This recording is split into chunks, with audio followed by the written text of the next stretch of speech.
말씀은 잠언 7장 1절에서 9절. 내 아들아 내 말을 지키며 내 계명을 간직하라. 오늘 묵상 말씀은 9절밖에 안 돼서 매우 짧습니다. 사실 내용도 그렇게 많은 내용이 아니지만, 그러나 오늘 이 말씀 속에서 음부의 길로 가는 길이라는 의미에서 굉장히 중요한 말, 음부로 가는 길이 왜 중요하냐, 안 갈 수 있는 방법을 제시하고 있기 때문에 음부의 길로 안 가는 것을 가르쳐 주고 있습니다. 어떤 사람은 음부에 가는 길을 가르쳐 달라고 오히려 반대로 얘기할 수 있어요.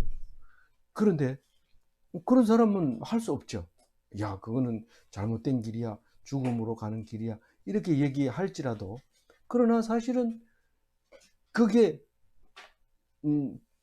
이 가는 사람에게는 헷가닥 해버렸기 때문에 전혀 그게 들리지 않는다는 겁니다. 그래서 하나님 편에 서지 않으면 누구나 갈 수 있는 곳이 음부에게 가는 길이다, 그런 얘기를 하게 됩니다. 그 얘기가 오늘 얘기입니다. 그러니까 어떻게 이럴 수가 있느냐, 나는 안 그러니까 괜찮아, 나는 음부도 아니야, 이러면서 이렇게 생각하면 오늘 말씀이 읽혀지지를 않습니다.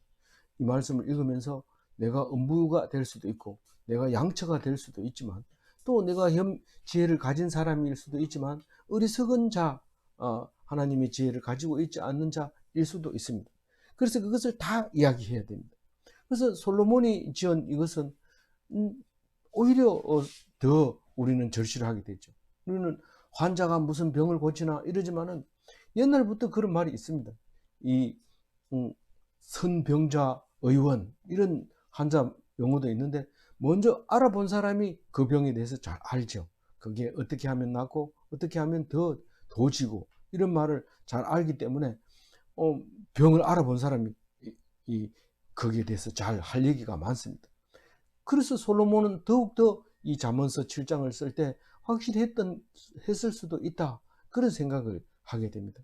그리고 자세히 들어보면 그게 다 아버지의 말이었고, 그게 내가 아들에게 물려줘야 될 말이라고 생각하고 잠언서를 기록하면, 우리는 그것이 솔로몬의 당대 일, 솔로몬의 직계 존속의 일이 아니라 우리 전체에게 해당되는 하나님 백성, 이스라엘 백성에게 들려지는 말씀이 되어지는 것이죠. 그래서 내 아들아 내 말을 지키며 내 계명을 간직하라, 이렇게 말할 때, 네가 지금 밤에 음녀를 만나게 될 텐데 네가 지혜를 꼭 간직하고 있지 않으면 그 음녀에게 걸려 넘어지리라, 이제 이런 말을 하고 있는 거죠. 1절 말은.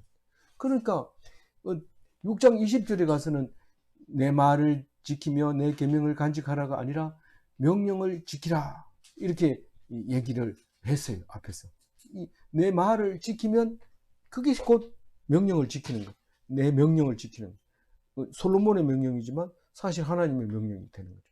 내 계명을 간직하라, 그거는 1장 8절에 얘기하는 아버지의 훈계를 지켜라, 이런 말이죠. 하나님의 계명을, 율법을 지켜라, 간직해야 할 지혜다, 그거를 말하고 있는 거죠. 그렇게 하면 어떻게 된다고요? 2절 읽어봅니다.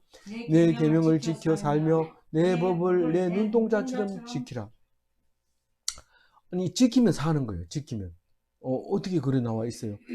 내 계명을 지켜 살며, 이 말이 번역이 이렇게 돼 있지만 다른 번역에 보면 계명을 지키면 살 수 있다, 산다, 안 지키면 죽는다, 이런 말이에요.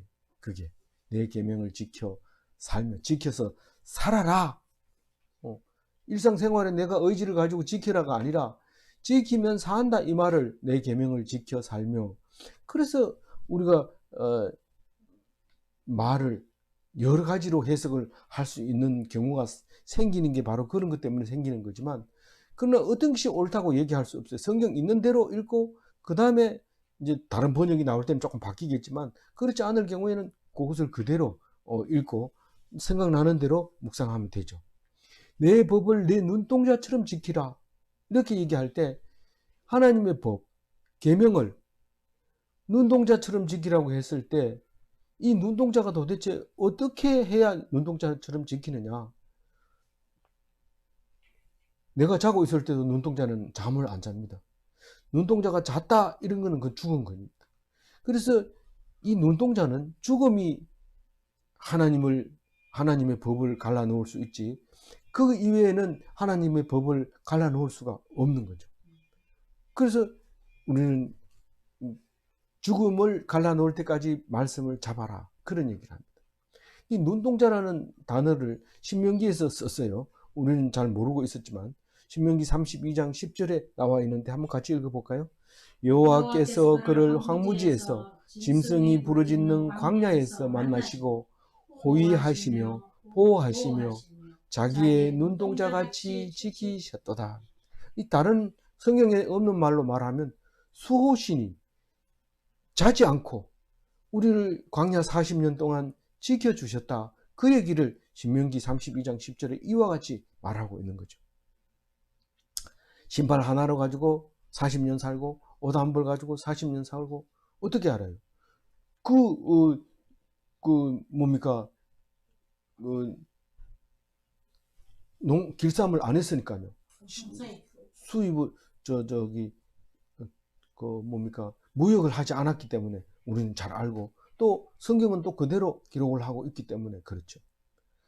그런데 시편에서도 그런 말을 해요. 시편 17편 8절에 보면 같이 읽어볼까요?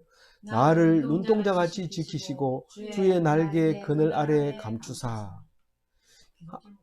이 하나님 앞에 기도할 때 하나님께서 눈동자같이 나를 지켜주시고 주의 날개 아래 그늘 아래 감추신다, 그렇게 얘기할 때 그 지혜가 그렇게 해주시는 거, 계명이 그렇게 해주시고 법이 그렇게 해주시고 아버지의 말이 그렇게 해주시고 훈계가 그렇게 해준다는 것을 말하고 있죠.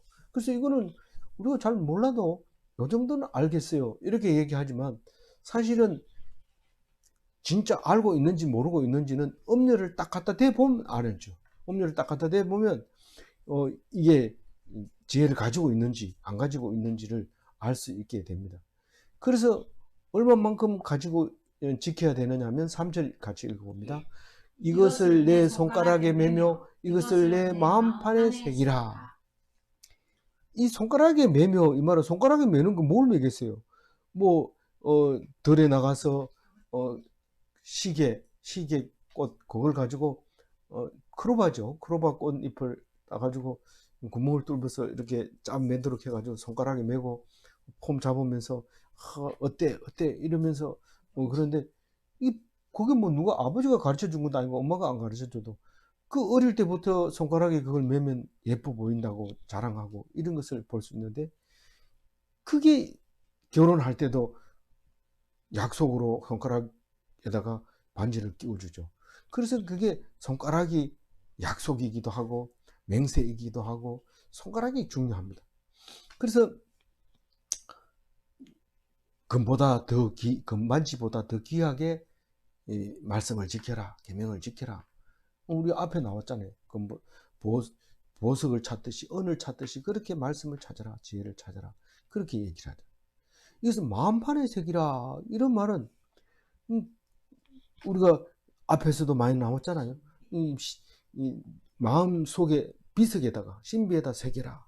그런데 모세처럼 산에 올라가서 돌에다가 새길 수도 없는 거고, 또 나무에다 새기면 또 상할 거고, 신비에 새겨야 된다. 우리가 성경을 참 은혜 받은 건 막 기록을 합니다. 노트를 만들죠. 그러나 사실 노트에 의존할 수 없는 게, 노트는 순식간에 사라질 수도 있고 없어집니다. 그러나 마음속에 새겨진 것은 다 들어있죠. 어떤 전도사님이 목사 안수를 받고 저한테 와서 나는 이제 설교할 준비가 다 됐는데 이제 교회가 있기만 하면 설교는 다 준비됐습니다, 이렇게 얘기하고 듣고 마음속으로 존경했습니다. 나는 아직도 덜 읽었는데 이러면서 그랬는데, 그게 우리 속에 마음판에 탁 새겨져 있으면 언제든지 말할 수 있죠. 노트에 어디 있냐, 집에 노트에 다 정리해놔서 그렇게 하지 말고 마음속에 들어있어서 언제든지 나와야 돼요. 예수님은 노트를 안 가지고 다녔어요. 건들면 바로 하나님 말씀이 튀어나왔거든요. 마음판에 새긴 거죠. 그렇게 말씀하고 계십니다. 그 이 잠언에는 두 군데나 더 이렇게 마음에 새기는 이야기가 나오는데, 이미 지나간 6장 21절에도 그것을 항상 네 마음에 새기면 내 목에 매라, 이렇게 했을 때 똑같은 내용 같지만 다르게 썼잖아요. 내 목을 매라 할 때는 돈 버는데 목을 매지 말고 말씀에 목을 매라, 이런 뜻으로 우리가 묵상을 했잖아요. 그렇게 해서 우리가 다른 거 다 집어치우고 나는 말씀 묵상하는데 목을 맬래, 이렇게 하고 어떤 사람은 정년퇴직하고 죽으라고 묵상하는 사람도 있어요. 잠에 잘 때도 일어날 때도, 잘 때는 자기가 묵상했는 거 들어보기도 하고, 또 낮에는 또 계속 묵상하고, 그렇게 하는 사람이 있단 말이에요. 그 3장 3절에는 인자와 진리가 내게서 떠나지 말게 하고 그것을 내 목에 매며 내 마음판에 새기라, 이런 마음판에 새기라, 내 마음에 새기라, 신비에 새기라, 계속 그렇게 얘기를 하고 있잖아요.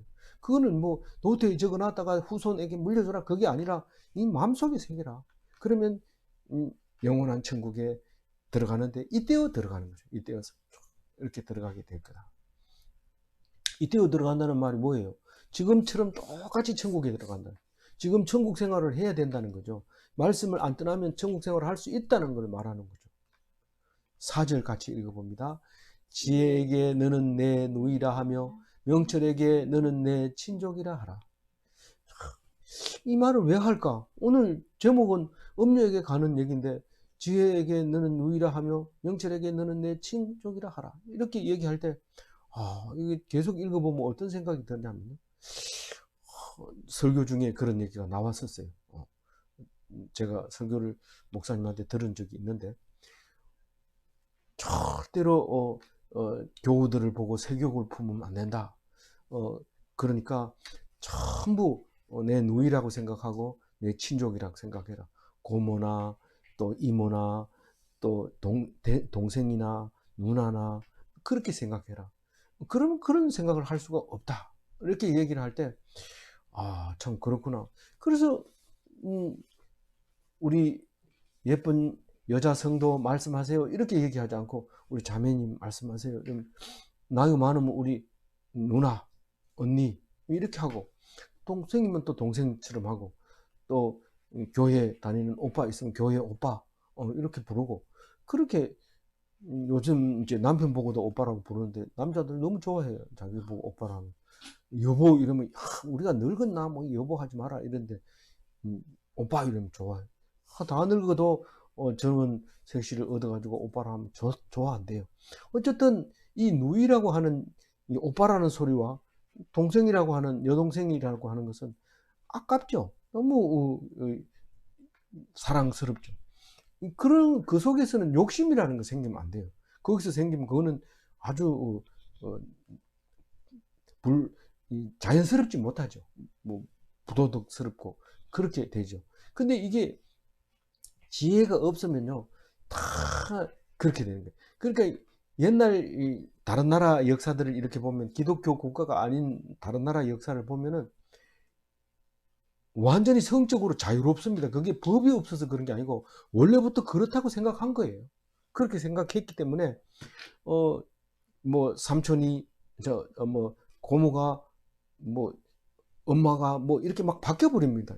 갑자기 엄마가 됐다가 또 뭐 다르게 되고 막 이렇게 되는 일이 생기는데, 그게 이제 분명하지 못한, 지혜가 없는 그것 때문에 그렇습니다.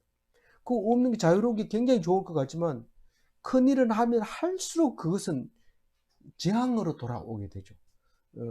임금일 경우에는 무칩니다 이래가지고 아무 여자나 막 데리고 자는데, 그래 놓으면 나중에 그 사람 죽으면 피비린내 나죠. 왕자의 난이 일어나게 되는 거죠. 그래서 그게 지혜가 없으면 그런 일이 생기는 거죠. 근데 뭐 솔로몬은 자기 자식들하고의 전쟁은 안 일어나도 나라는 뭐 10분의 1만 가지게 되는 불상사가 일어나게 되어버린 거죠. 그래서 뭐 너 내 친족이라 하라 이런데, 이웃 사촌 도 우리는 가깝게 지내기 때문에 절대로 사촌처럼 그렇게 생사고락을 같이 하는 그런 사람처럼 친하게 이 말씀을, 지혜를 그렇게 가까이 해라, 그런 얘기를 하게 됩니다. 그런 4절 얘기를 하면서 설명을 하는데 5절 같은 얘기를 설명을 해줍니다. 5절 읽어봅니다. 그리하면 이것이 너를 지켜서 음녀에게로 말로 호리는 이방인에게서 빠지지 않게 하라. 이게 한마디로 얘기하면요, 조금만 더 생각해 보세요. 이게 무슨 말일까요? 결혼을 해라. 아내가 있으면 이런 데 안 간다, 이런 뜻이나 마찬가지예요. 이방 계집은, 이방 여인은 뭐냐면 하나님을 안 믿는 사람 얘기하는 거예요. 우리는 하나님 안 믿는 사람 여자 딱 보면 뿅 가버립니다. 머리가 휙가닥 돌아가요. 그래가지고 야, 이쁘지, 멋있지, 내가 한번 가볼까, 뭐 이러고, 이런 얘기들이 주로 이제 우리 클 때도 그런 얘기를 많이 했죠. 그리고 학교 같은 데서 연애를 많이 하게 되는 것은 처음 못 보던 얼굴들, 고향에서는 얼굴이 똑같아요. 우리 시골에 가보면 뭐 옆집에도 그렇고 우리 집에도 그렇고 다 코가 납작하고 이만 이렇게 몽골리안으로 사는데, 학교 딱 가보면 아주 교육도 잘 받았고 옷도 뭐 입는 게 시골스럽지 않고 그런데 멋있어 보이죠. 그럴 때는 말만 붙여줘도 막 정신을 못 차리고, 이런 게 이방 여인이죠.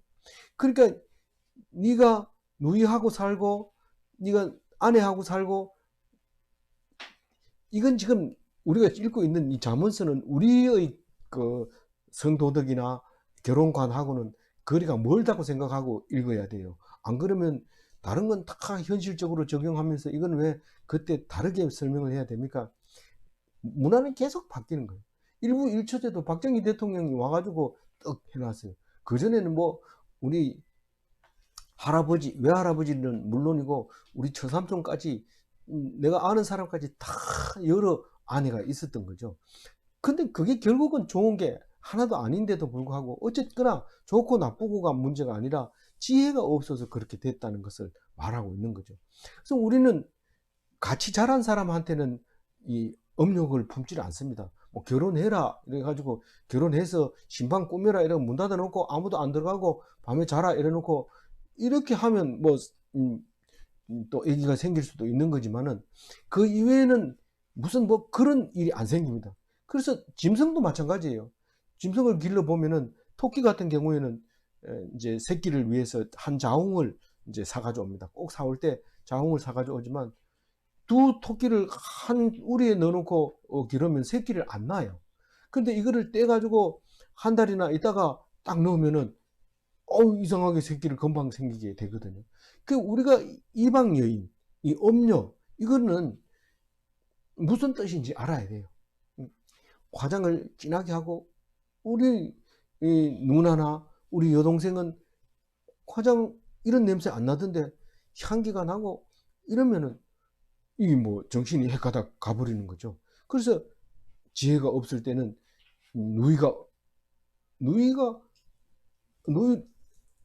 만약에 누이가 누이를 안 보일 수도 있고, 만약에 다른 외국인을 만났다 하더라도 참 그 사람이 인격적으로 참 대화가 되고, 그렇다면은 그게 누이가 아니라 바로 이방 여인이 아니고 이스라엘 백성으로 바뀌어버리고 신자로 바뀌어버렸을 때는 정말로 우리는 아내 다루듯이 상대를 해야 되지, 이 장녀처럼 그렇게 다루어 가지고는 그거는 법배로도 심판을 받아야 되는 거죠. 그래서 오늘 5절에 읽어보면 네가 하나님에 대해 여자에 대해서 어떻게 생각하고 있느냐, 그 지혜가 있느냐. 그래서 이게 음녀 이러면은 그 사전을 찾아보면 노는 여자예요. 노는 여자, 일 안 하고 노는 여자가 음녀입니다. 그게 매춘부를 말하는 거죠. 뭐 우리는 다른 말을 많이 쓸 수 있습니다. 뭐 그렇지만 뭐 요거까지만 쓰기로 하고.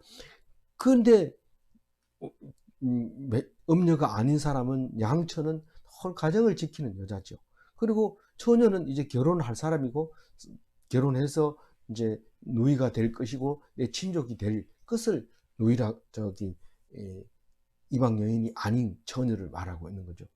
그래서 이 잠언서에도 그 음료에 대해서 여러 번 얘기하지만 2장 16절에 이렇게 얘기합니다. 같이 읽어볼까요? 지혜가 또 너를 음료에게서 말로 호리는 이방 기적에게서 구원하리니. 이게 내일 또 이제 오늘은 음료로 가는 길목에서 일어난 이야기만 묵상을 하지만 내일은 그 가가지고 그 결과 목숨을 잃게 되는 이야기까지 하게 됩니다. 어제도 우리가 음료에 대해서 얘기를 했죠. 그게 5장 20절 한번 읽어볼까요? 내 아들아 어찌하여 음료를 연모하겠으며 어찌하여 이방 계집의 가슴을 안겠느냐. 이 무슨 말이냐면 아무 생각 없이 살면은 그게 먹고 나면 식욕이 채워지고 나면 그 다음에 성욕이 발동을 하게 되죠.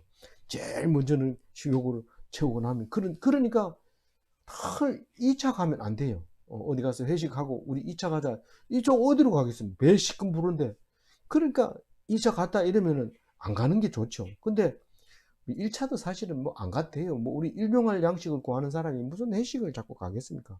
그러나 안 가면 직장 떨어진다 하니까 가서 예, 물론 뭐 직장 떨어진다 해도 안 가는 사람은 정말 기독교인이지만 모처럼 얻었는데 여기는 없는 줄 알고 갔는데 또 그렇다 이러면 또 갈 수도 있고 사실 참 잘 믿었는데 자기도 모르게 돌아보면은 음료에게 갔던 게 기억이 날 수도 있어요. 그랬을 때 오늘 왜 그때는 갔었느냐? 지혜가 없어서 갔다. 그럼 지금 어떻게 할 거냐? 주님 앞에 회개하고 돌아와라. 그러면 거기에서 받을 벌은 예수님이 다 졌으니 너는 짐을 가볍게 하고 이제부터 하나님께서 주시는 벌을 달게 받아라. 그렇게 하면 네 그렇게 하겠습니다. 이러면 희죽희죽 웃으면서 하나님은 달보 안 죽인다. 이러면서 살죠. 그러면 내가 죄를 지었는데도 짓지 않는 사람하고 똑같이 해주니 감사합니다. 이러면서 기뻐하면서 사는데 이상하게 돼버리죠. 그전에는 포마드 발라가지고 옛날 포마드 뭐 말인지 아는 사람 알지만 발라가지고 뺀질뺀질하게 해가지고 빗 가지고 다니면서 빗을 뒷주머니에 넣어가지고 탁 다니는 거 보면 그 귀생 오라비 같다고 기생들이 다 오라비라고 오빠 이랬는데 저 기생 오라비 기생을 그래 좋아하니까요. 그래서 기생은 이 뒤에 보면 잠언서 저 중간쯤 가도 또 얘기합니다. 23장 27절에도 얘기하는데 한번 읽어볼까요? 대저 음료는 깊은 구덩이요 이방 여인은 좁은 함정이라. 함정이 들어가면 좀 넓으면 에이 뭐 빠진 김에 자자 이러고 다리 펴고 잘 수 있지만 이게 함정이 좁아 놓으면요 다리도 못 펴기 때문에 뭐 앉아도 안 되고 그냥 뭐 아주 불편한 게 되는데 그런 게 된다 말입니다. 그래서 그러면 우리 그 솔로몬이 빠졌는지 안 빠졌는지 한번 읽어볼게요. 솔로몬은 빠졌어요. 그러니까 지혜가 없었던 거예요. 그러니까 경험해봤으니까 이가 절실하기 때문에 자녀에게 꼭 가르쳐야 된다 이런 생각을 한 거예요. 원래는 그 통혼이 불가능했거든요. 그러니까 뭐 다른 족속들은 안 그래요. 예쁜 여자만 보면 무조건 자지만은 또 이 이스라엘 백성은 열왕기 상에다가 분명히 열왕기 아니라 그런 열왕기에서 이제 그 통혼은 불가능하다. 다른 여자하고 결혼하지 말라고 한 얘기를 인용을 하죠. 근데 읽어봅니다. 열왕기 상 11장 1절 읽어봅니다. 솔로몬 왕이 바로의 딸 외에 이방의 많은 여인을 사랑하였으니 곧 모압과 암몬과 에돔과 시돈과 헷 여인이라. 이 블레셋 사람이 안 나와서 그렇지 온통 다 그 주변에 있는 사람들은 전부 다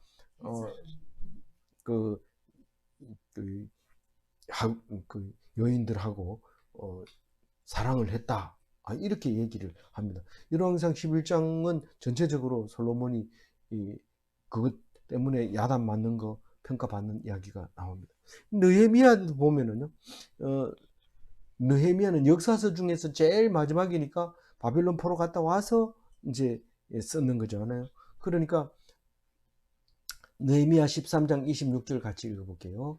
또 이러기를 옛적에 이스라엘 왕 솔로몬이 이 일로 범죄하지 아니하였느냐. 그 많은 나라 중에 비길 왕이 없이 하나님의 사랑을 입은 자라. 하나님이 그를 왕으로 삼아 온 이스라엘을 다스리게 하였으나 이방 여인이 그를 범죄하게 하였나니. 그래서 이스라엘 백성은, 솔로몬은 그만 그 통일 왕국을 그렇게 백성들은 원했지만 그게 마지막 통일 왕이 되어버리고 말았던 것이죠. 그러니까 나는 과거에 전적이 있어서 나는 교회에 못 나가겠다 이렇게 생각하지 말고 하나님 앞에서 온전히 그게 죄라는 것을 고백하고, 그동안에는 뭐 그럴 수도 있지 뭐 이렇게 하지 말고 고백하고 그리고 돌아서야 되는 것이죠. 6절 한번 읽어볼게요. 내가 내 집 덜창으로 살창으로 내가 내다보다가, 이 말은 그 살창이라고 하는 것은 그 창문을 얘기하는 거죠. 사람이 못 다니고 살만 이렇게 세워가지고 그냥 이렇게 장호지 발라 놓은 건데, 거기에 내다보면 시내가 다 보이죠. 뭐 어떤 동영상 보면은 반지하에 동영상이 아니라 거기 나오는 거거든요. 영화 기생충. 예, 기생충에 보면 창문을 열어놓으면 그게 반지하니까 거기 창문에서 대고 소변을 막 보고 이러는데, 이 덜창이 그렇게 시내가 잘 보이도록 이렇게 만들어진 게 덜창, 살창, 이렇게 덜창, 살창이 있는데, 그게 시내가 다 보일 때는 어리석은 청년이, 지혜 없는 청년이 보게 됩니다. 물론 뭐 소변 보다가 뒤통수 얻어맞기도 하고 그게 어리석은 거죠. 잘 모르니까. 그런데 7절 읽어봅니다. 어리석은 자 중에 젊은이 가운데 한 지혜 없는 자를 보았느니라. 이제 지혜 없는 자 얘기하려고 그럽니다. 근데 뭐 다 지혜가 있느냐 하면 지혜가 있다가 없기도 하고 없다가 있기도 하고, 이런 게 지혜 있는지 나는 지혜가 있어 이것도 아닙니다. 또 나는 지혜가 없어 이래도 안 되고. 그래서 우리는 다 뭐 모든 경우수를 열어놓고 수사한다 이러지만, 우리는 성경 읽을 때 모든 인물을 나라고 생각하고 묵상한다 이렇게 해야 되죠. 그래서 이 젊은 한 사람, 지혜 없는 사람을 보았노라, 이 말은 뭐 지금 그 얘기 하려고 하는 거죠. 8절 읽어봅니다. 그가 거리를 지나 엄녀의 골목으로 가까이 하여 그의 집 쪽으로 가는데, 저물 때, 방언 때, 깊은 밤 허감 중에라. 길거리를 가는데 골목 모퉁이로 가까이 하여 그 엄녀의 집 쪽으로 가는데, 이 말이거든요. 지금 이거는 옛날이니까 그런지 몰라도 옛날이나 지금이나 같지만은 하여튼 그때 당시에는 이런 거예요. 우리는 대구에 있는 거는 뭐 자갈마당, 매춘 골목을 말하는 사창가를 그렇게 부르기도 하고, 다른 데는 뭐 기지촌에도 있고 청량리, 미아리, 텍사스 뭐 이런 게 많더라고요. 그게 이름이 유명한데, 저도 청년 때에 청량리를 많이 이용했죠. 서울역 앞에는 이름이 양동이라 했는데, 청량리 앞에는 무슨 동인지 모르지만 청량리역 앞에 호객 행위를 하는 그 사람들이 많이 있습니다. 팔짱을 차를 타고 청량리에서 많이 내렸다 이게 청량리 그 기지촌에 간 것처럼 얘기하면 안 되지. 그래서 내려가지고 이제 지하철이 그때 이제 없을 때도 있었고, 이제 그 처음에 이제 생기고 이럴 때인데, 가다 보면은 호객 행위하는 사람을 만나게 되는데, 십자가 배지를 탁 달고 가서 그걸 보고는 기절하고 도망가는 이제 호객하는 이제 여자들도 있고 그랬어요. 그런 경험이 있었는데, 그런 곳이 음녀의 골목, 모퉁이, 그렇게 근데 이것은 분명히 헌법적으로도 불법이지만은 오히려 그것을 우리나라 같은 경우에는 그 합법적으로 있었죠. 그래서 나중에는 그 일본 시대 때는 공창이라 해가지고 돈을 벌어가지고 나라에 바치는 그런 여자들도 사용을 했던 거죠. 그런데 이제는 공창이 없어지니까 사창이 되는 거죠. 그래서 사창가라는 말을 쓰게 되죠. 그러니까 우리가 뭐 이걸 보면은 이를 지혜가 있어서 안 갖는 걸로 이렇게 생각할지 모르지만 사실은 누구나 갈 수 있는 그런 거죠. 특히 이 청년 때 군대 갈 때 그 군대들 젊은 사람들끼리 이런 얘기를 하기도 합니다. 왜냐하면 가정에 헐 있다가 외롭게 이제 나가서 자유롭게 행동할 수 있는 기회가 있기 때문에 이런 경우가 많이 있는데 지혜가 없어서 그렇죠. 있는 사람은 다 안 갑니다. 그래서 군대 가기 전에 항상 하나님 말씀 듣고 잠언서 읽어보고 그렇게 가라 그래야 돼요. 나중에 후회하지 말고 구절이 저물 때 항원 때 깊은 밤 흑암 중에라 이렇게 말할 때 사실은 모든 죄가 밤에 일어납니다. 술도 밤에 마시고 아침에 술 좋아하는 친구한테 아침에 술 한잔 할까 이랬더니 그 친구가 아이고 아침부터 무슨 술을 먹어 이러면 그럼 술은 언제 먹는데 저녁에 이렇게 먹는 거지. 저녁에 술 먹고 이렇게 황혼 때 이렇게 하면은 이 밤중에 이러면은 사탄이 영업하는 밤중에 사탄이 영업 시간 중에 이렇게 말할 수 있어요. 그래서 우리는 저녁에 조심해야 돼요. 저녁에 누구 만나자 이러거든. 낮에 만나자 점심 먹자 이래야 되지. 저녁에 만나자 이러면 먹고 나서 기분 좋으면 우리가 남이가 이러면서 2차 가자 이러면 안 되는 거예요. 그러니까 저녁 약속은 될 수 있으면 하지 말고 주간해 하시오. 그리고 뭐 성도들은 또 그렇게 안 해도 되지만 성도들은 보통 주간에 일하고 야간에 교회 가서 기도하잖아요. 수요 기도회, 금요 기도회, 또 전도회 이런 거 다 저녁에 하기 때문에 교회 가야 돼. 저녁에 낮에 약속 있으면 낮에 하고. 제가 4절 가지고 정리를 합니다. 성도들은 모두 다 형제 자매입니다. 형제들 교회 안에서 만나서 결혼하고 이런 거는 괜찮지만은 다른 사고가 일어나면 안 됩니다. 절대로 자매처럼 어떤 자매는 고모 같기도 하고 어떤 자매는 우리 누나 같기도 하고 어떤 자매는 우리 형수 같기도 하고 그런 사람을 많이 만나게 됩니다. 그렇게 생각하면서 진하게 그렇게 지내야 됩니다. 성도들은 그래서 이방 여인의 아름다움에 유혹을 받지 않는 것이 왜냐하면 교회 가면 아름다운 여자들이 많기 때문에 그건 뭐 아름답지도 않죠. 그 이방 여인들은. 그래서 유혹을 이기는 멋있는 그리스도인이 다 되시기 바랍니다. 기도하겠습니다. 하나님 감사합니다. 우리에게 이야기하고 또 이야기해도 늘 그런 문제에 걸립니다. 없어야 되지만 우리에게는 계속 있는 이 일은 사탄의 유혹을 받지 않아야 되는데 받아야 되는 이 일은 오직 하나님께서 우리에게 주신 과제며 시험인 것을 압니다. 지혜롭게 말씀 붙들고 오직 하나님만 의지하고 악의 구렁텅이에 빠지지 않도록 빠진 사람에게는 위로해주고 하나님 말씀을 전해주고 거기서 회개하고 돌아올 수 있도록 우리의 마음속을 지켜주시고 마음속에 새겨 지키게 하여 주옵소서. 감사하옵고 우리 주 예수 그리스도 이름으로 기도 올리옵나이다.